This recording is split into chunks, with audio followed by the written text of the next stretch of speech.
Okay class, behind me you see we have some given information about a quadrilateral. The key to today's objective was to take the information from a quadrilateral and then to prove information from it. Okay, so we're going to use the information and then try to prove, in this case, that two triangles are similar to each other. So let's use the information and see where we end up. First of all, we're told that ABCD is an isosceles trapezoid. Being isosceles means that we have some special pieces that are equal to each other. We have this piece that's equal to this piece. Okay? We also know that trapezoids have one set of sides that are parallel. So this length, this side AB and this side DC are our parallel sides. We're going to try to use that information now to prove that triangle AEB is similar to triangle CED. AEB to CED. So let's start noticing, start figuring out what these pieces mean. Well, the parallel lines help us quite a bit. And if you're having a hard time remembering the parallel lines information, go back to our lessons from Unit 1. We have lots of information on that about parallel lines. But here are parallel lines, and the alternate interior angles on parallel lines are going to be congruent.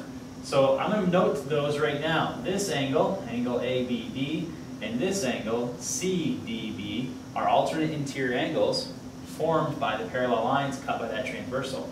So those are congruent. And then if we switch sides on us here, talk about this parallel sides cut by this transversal, means this angle and this angle are also the same.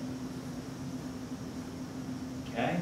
Now we're going to go into it a little bit later, but it will end up that these two base angles are the same angle measure, but I'll get back to that in a little bit. So right now we have triangles that are, or angles that are corresponding to each other within these triangle sets. So we have two angles that are corresponding to another two angles that are the same. Well, from our triangle similarity theorems, that's enough. That's enough to show that these are in fact similar triangles. So I'm going to quick write the two-column proof out for us here. Number one, we're going to say that angle BAC is congruent to angle DCA. And those are alternate interior angles. So we can say this by the alternate interior angles theorem.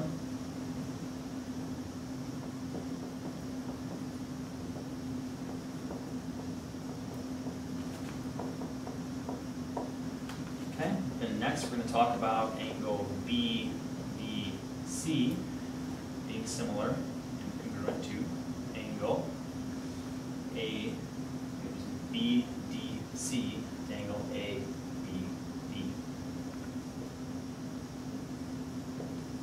Also by alternate interior angles theorem.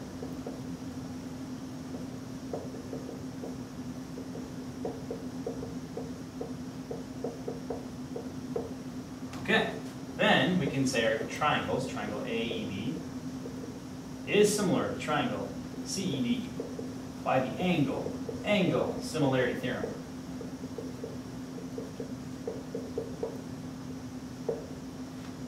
This type of proof comes from the properties of our quadrilaterals.